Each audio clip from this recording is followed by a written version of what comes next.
참 좋으신 하나님 아버지, 오늘 이 아침 예배를 통하여서 하나님의 영광스러운 임재 앞에 나오게 하시고 하나님이 주시는 하늘의 신령한 복과 은혜를 우리 삶 속에서 누리게 하여 주시니 감사를 드립니다. 우리 안에 참된 믿음의 소망을 주셔서 하나님을 향한 예배의 시간이 진정한 열망으로 드릴 수 있도록 회복시켜 주시옵소서. 기쁨으로 예배하는 가운데 하나님을 만나고 하나님을 더욱 알아가는 뜻깊은 시간이 될 수 있도록 함께하여 주시옵소서. 능력의 하나님, 때로는 하나님의 말씀에 순종하며 주님을 따르는 일이 쉽지 않을 때가 있습니다. 환난과 역경에 넘어짐이 있고 우리의 눈으로는 복된 길로 여겨지지 않을 때가 많습니다. 그러나 그 길이 힘겨울지라도 언제나 주님께서 함께하사 큰 복과 은혜를 누리며 살아가게 하여 주시옵소서.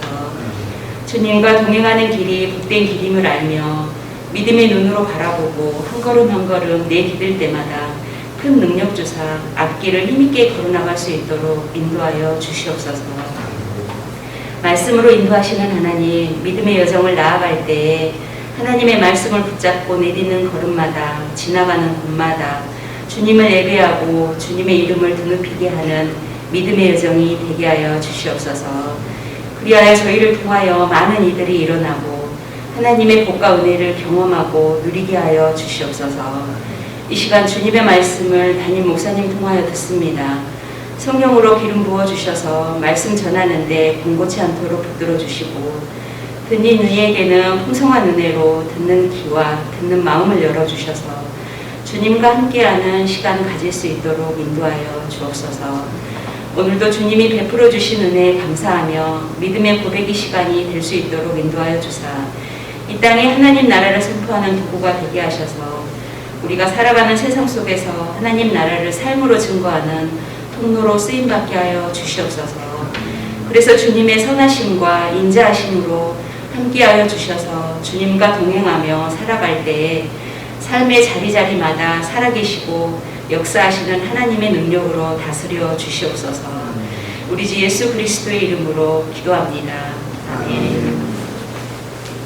주님의 너를 위하시는 내 영혼이 찬양해.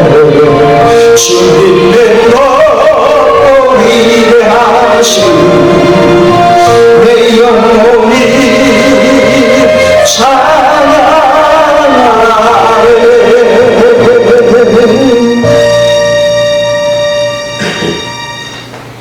나폴레옹은 코르시카라는 작은 섬에서 태어나 하사관으로 군 생활을 한 인물입니다.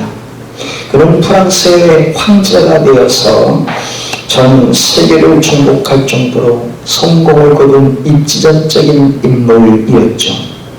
그가 말한 그대로 성공을 거두면서 한 말은 내 사전에 불가능은 없다라는 말이었습니다. 그 말한 그대로 그의 지혜는 완벽했고 그의 능력은 하늘을 찌른 듯한 실패가 없는 인생을 사는 것 같았죠. 그런데 유럽의 최고의 동부지역인 러시아마저 정복하려는 꿈을 가지고 진격하던 중에 그는 실패하고 말았습니다. 워털루라는 곳에서 영국군과 맞서다가 패하고 만 것이었죠. 그로 인해 그는 세인트 헬레라는 섬에 유배되어 52살에 숨을 거두고 말았습니다. 그런데 그가 왜 워터루 전투에서 영국군에게 패배했을까요? 무기력이나 군사력이 부족했던 까닭일까요? 그 이유는 전적으로 하늘에 달려 있었습니다. 영국군과 싸우기 전날 나폴레옹의 군대는 그 어느 때보다도 최적의 군대와 수많은 말들과 화포들을 완벽하게 준비해놓고 있었습니다. 그러니 나폴레옹은 그 어느 때보다도 자신만만했고 이번 전투에서 대승을 거둘 것이라고 생각했죠. 하지만 그날 밤 그들이 야영하고 있는 산에 하늘로부터 장대비가 쏟아졌습니다. 얼마나 많은 비가 폭우가 쏟아졌는지 산이 무너지기 시작했고 흙더미가 그들의 야영지를 다 덮치기 시작했죠. 수많은 말들도 주저앉게 되었고 화포와 총들이 다 흙더미에 묻혀버린 것입니다. 그러니 그날 밤 수많은 나폴레옹의 군대는 이른 아침까지 그 말들을 꺼내고 화포를 꺼내기에 여념이 없었습니다. 그리고 전투를 맞이했으니 피곤에 지친 군대가 무슨 힘을 발휘할 수 있겠습니까? 그래서 패배하고 말았던 것이죠. 나폴레옹에게 불가능은 없는 것입니까? 우리 인생에도 불가능은 없는 것입니까? 그렇지 않죠. 아무리 능력 있고 권세가 출중하고 막강한 군대력을 지니고 있어도 실패할 수 있는 것, 불가능은 없는 게 아니라 불가능이 있다는 것을 인정하며 사는 게 복된 인생을 알 수가 있습니다. 이 세상의 모든 것은 유한하기 짝이 없고 오직 하나님만 무한하신 분으로 하나님 앞에 겸손하게 사는 인생이 복된 인생이기 때문에 말입니다. 자기 인생이 길고 긴 것 같아도, 자기 힘이 출중한 것 같아도 내 힘과 내 능력은 손 한 뼘 길이밖에 되지 않는다는 것을 인정하며 살아가는 사람이 하나님 앞에 복된 인생입니다. 그런 인생이 하나님 앞에 신령이 가난한 인생이요, 하나님은 그런 자를 긍휼히 사용하시는 아버지이십니다. 오늘 본문을 통해 주님께서 우리에게 말씀하시는 메시지가 바로 그것입니다. 할렐루야, 축복합니다. 예수님께서 하나님 나라의 공적인 사역을 위해서 세례 요한에게 세례를 받으셨습니다. 세례를 받아야 할 이유가 없는 무흠하신 하나님의 아들이지만 하나님의 의를 위해서 친히 세례를 받으셨던 것이죠. 그리고는 물에 올라오실 때 내가 너를 사랑하노라, 하나님의 기쁨이 되어 순종하는 모습을 보시고 하나님이 말씀하셨죠. 이내 성령에 이끌려 광야로 나아가 40일 동안 사탄의 시험, 사탄의 유혹을 받으셨는데 그중 3가지 큰 시험도 능히 이겨내셨습니다.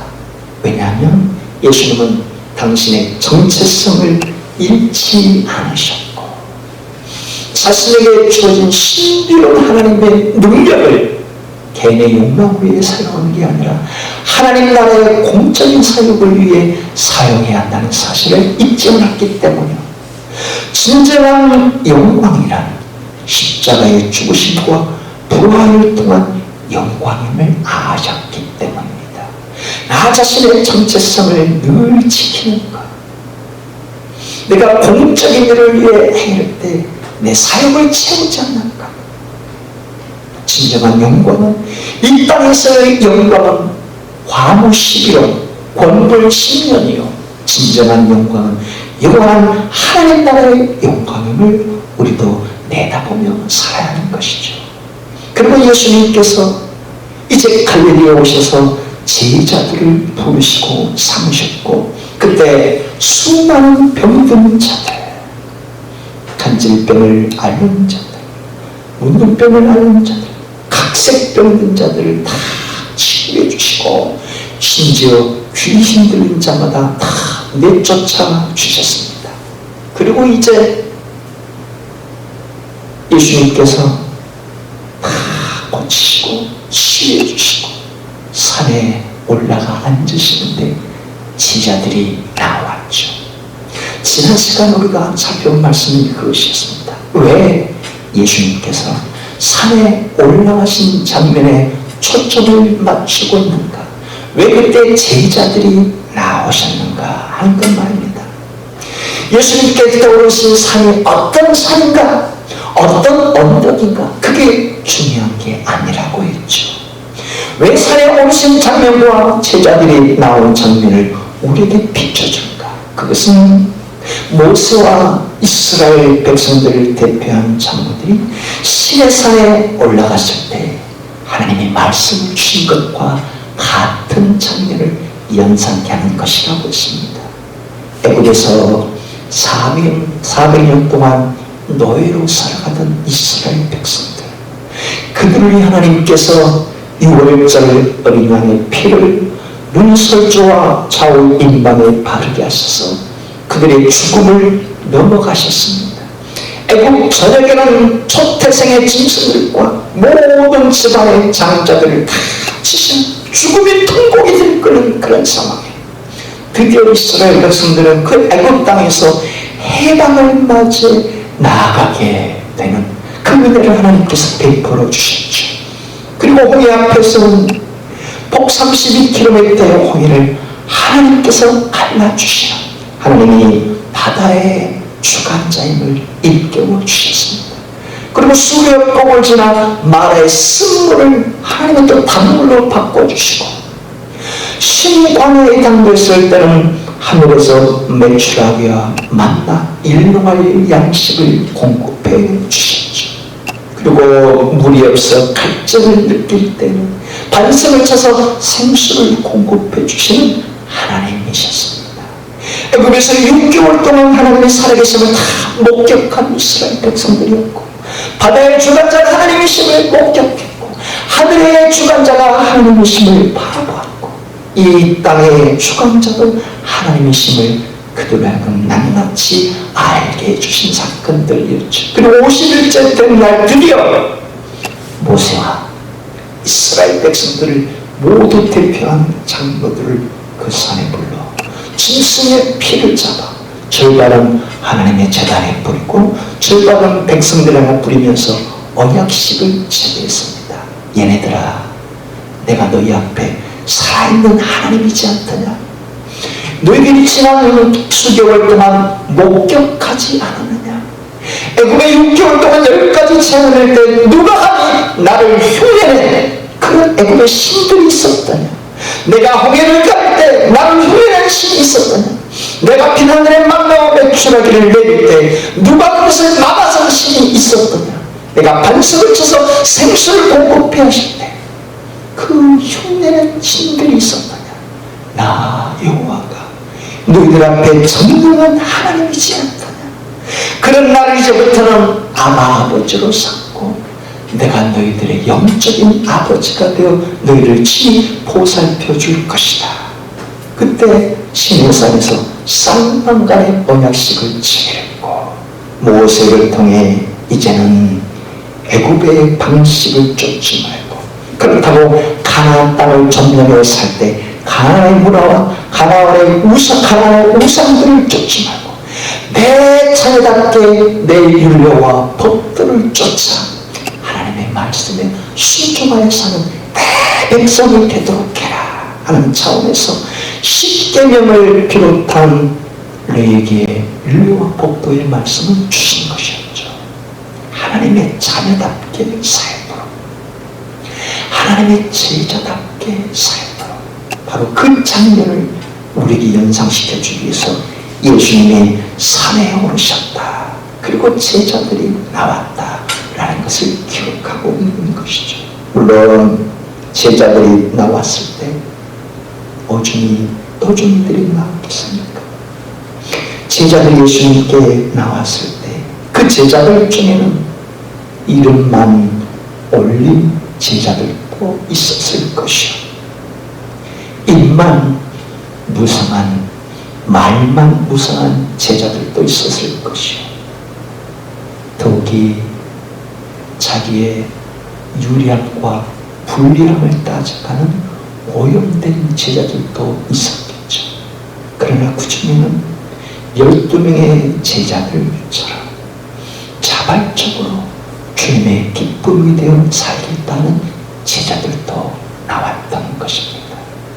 그래서 우리 자신은 이름만 올린 제자들, 입만 무성한 제자들, 내 윤리를 따져 주님을 따르는 오염된 제자들이 아니라 어떤 경우에도 내 삶이 불리해도 내 환경이 쫓기는 삶 속에 있을지라도 주님만을 왕으로 믿고 따르는 신실한 제자로 살아가는 것, 주님이 기뻐하시는 제자들이라고 했습니다.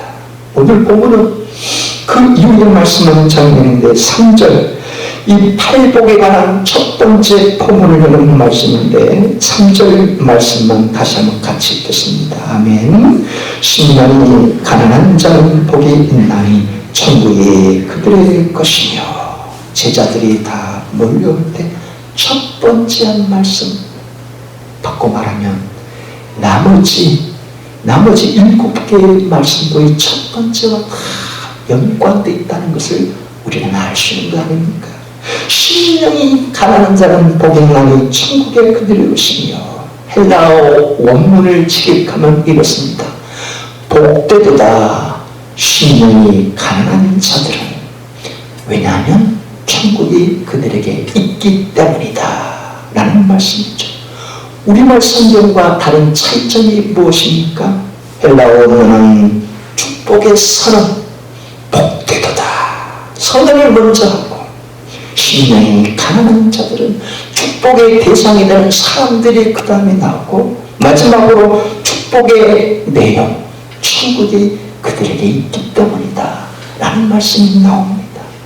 이 형식의 선포는 예수님이 처음 하신 게 아니라 구약의 시편에도 이미 나와 있는 형식입니다. 복되도다, 악인들의 꾀를 따르지 않으며 죄인들의 길에 서로서지 않으며 오만한 자들의 자리에 앉지 아니하는 자들은, 왜냐하면 그들은 오직 여호와의 율법을 즐거워하며 그 율법을 주야로 묵상하는도다. 주야, 아침과 밤을 가리키는 특정 시간이 아니라 기쁠 때나 슬플 때나 큰 성공을 거두었을 때나 처참한 실패 가운데 있을지라도 사시사철 어떤 환경에 처해도 하나님의 말씀을 묵상하는도다. 그런 자들이 복되도다 선포하는 것이죠. 그런데 여기에 복되도다 할 때 헬라어 단어가 마카리오스입니다. 인간이 채우거나 성취하는 게 아니라 하나님이 부어주시는 은혜를 말하는 것이죠. 이 마카리오스라는 단어가 구약의 바라크라는 단어와 같은 복인데, 무릎을 꿇다, 높이다 하는 뜻의 단어입니다. 그런데 바라크라는 단어를 파자에 보면, 한자 파자에 보면 더 깊은 의미가 있습니다. 바라크의 바라는 단어가 베이트로 집을 가리키는 말입니다. 바라크의 라는 레시로서 머리를 가리키는, 시작을 가리키는 말입니다. 바라크의 크가 카프로서 손바닥을 뜻하는 말입니다. 내 손바닥의 인생의 시작을 오직 하나님 아버지 머리를 두고 살아가는 인생이 복되다 하는 것입니다. 내 인생은 따지고 보면 손바닥 한 뼘밖에 되지 않은 인생인데, 이 인생의 최고선을 하나님 아버지로 머리를 삼고 살아가는 인생이 복된 인생이라는 뜻입니다. 내 힘이 넘쳐나도, 내 권세가 춤추어도, 내 무기력을 많이 갖고 있어, 내 총알탄이 넘쳐나도 내 인생의 머리 대신 하나님을 지혜의 원천으로 삼고 살아가는 인생, 그가 복 있는 자다 하는 뜻이죠. 그런데 이 복되다 할 때 심령이 가난한 자가 복되다, 심령이 가난하다는 뜻이 무엇이겠습니까? 같은 팔복을 기록하고 있는 누가복음 6장 20절에서는 그냥 가난한 자는 복이 있나니 라고 기록할 뿐입니다. 심령이 가난하다 할 때 무슨 뜻입니까? 가난하다는 헬라어 프토코스는 가진 게 없다, 극빈자, 산산이 부서져 버린 자를 뜻하는 말입니다. 거기다가 심령이 가난하다, 심령이란 말에 풍마로 마음 상태, 영적인 상태마저 할 길이 없는, 의지할 것이 없는 자를 말하는 것이죠. 물질만은 가난한 게 아니라 그 마음 상태마저 영적인 상태까지 가는 길 없는 처절한 상태를 말하는 것이죠. 누가복음 16장에 보면 상류층만 있던 자색옷감과 배옷을 입고 살아가는 부자가 나오고 거기에 거지 나사로가 나옵니다. 거지 나사로는 헌데를 앓는 사람, 여기저기 상처 주성요 살갗이 다 헐어서 그 살갗이 피부가 아주 심각하게 망가져 있는 상태, 헌데를 앓고 있는데 그 부잣집의 개들마저 나사로의 헌데를 앓고 있는 상황이었죠.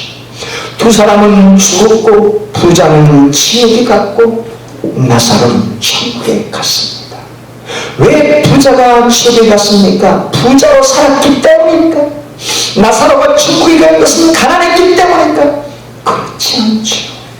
부자가 지옥에 간 것은 그 물질, 자기 물질만을 믿고 그 심령이 교만한 자로 살며 가난의 자들을 돌아보지 않았기 때문이죠. 반면에 거지 나사로가 천국에 간 것은 그가 물질적으로 가난했을 뿐만 아니라 그렇게 의지할 데 없는 그 심령이 하나님만 바라고 의지하며 살았기 때문입니다. 그런다면 또 한 사람 가난한 심령의 소유자가 나오는데 하나님 앞에 다른 사람들이 풍족한 가운데 물질을 드리는데 가난한 중에 있던 과부가 두렛돈을 드린 이 모습이 가난한 심령의 소유자로 하나님 앞에 드린 모습이었습니다. 마지막 두렛돈, 우식으로 비추면 1,000원 한 장에 해당하는 그것이 자기 전 재산을 망쳐 하나님이 그것마저도 원하실 때 먼저 하나님께 내어드리며 살았던 그 심령이 가난한 심령이었던 것이죠. 그것은 구약의 엘리야 선지자가 사르밧 과부에게 나갔을 때의 모습과 같은 격입니다. 사르밧 과부는 그 땅에 흉년이 들어서 먹을 것이 다 떨어진 상태였고 이제 마지막 밀가루 한 움큼과 기름 몇 방울만 남은 상태였죠. 그것으로 자신과 자식이 해먹고 이제 죽으려고 결심하던 때에 엘리야가 찾아왔던 것이죠. 하나님의 감동을 받은 엘리야가 뭐라고 그 과부에게 말합니까? 나로 하여금 먼저 그 떡을 만들어 먹게 하라. 엘리야야, 저 과부에 가서 그렇게 말이라. 하나님, 저 과부도 먹을 게 거의 떨어졌을 텐데요. 먼저 너에게 먹게 하라. 먼저 하나님께 드리도록 해라. 그러면 떡반죽 그릇이 비가 올 때까지 굶주림이 다 이를 때까지 넘치도록 해줄 것이요 기름도 마르지 않도록 해줄 것이다. 가서 선포해라. 하나님의 말씀대로 엘리야가 사르밧 과부에게 나로 하여금 먼저 그것을 먹게 하시오. 하나님이 그러면 비가 올 때까지 떡반죽 그릇과 기름방울이 떨어지 않는 것을 베푸실 것입니다. 그때 사르밧 과부는 얼마 남지 않은 몇 움큼의 밀가루와 몇 방울의 기름을 통해 떡을 만들어 빵을 만들어 먼저 하나님께 드리는 심정으로 엘리야에게 드렸을 때 하나님이 그 크신 은혜를 내어주셨던 것이죠. 마지막 남은 물질일지라도 마지막 남은 재산일지라도 그것을 의지하자 움켜쥐지 않고 하나님이 원하시는 기꺼이 드리는 심령의 상태, 이것이 가난한 심령의 상태요. 하나님이 그런 자들을 복되다라고 말씀한 것이죠. 왜냐하면 그 심령에 천국이 임해 있기 때문에 말입니다. 그렇다면